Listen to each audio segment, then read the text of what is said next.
ายเลยก่อนตุมูเราจึงรอจำนวนสิ่งต่อระยะเวลาเนี่ยบุญทานหลวงต่อระยะสภาพ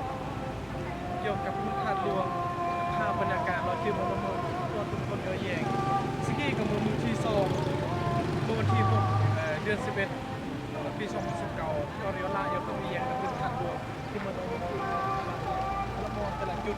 ยัดบุญทานหลวงประตูเดมอดได้พูดนะบุญทานหลวง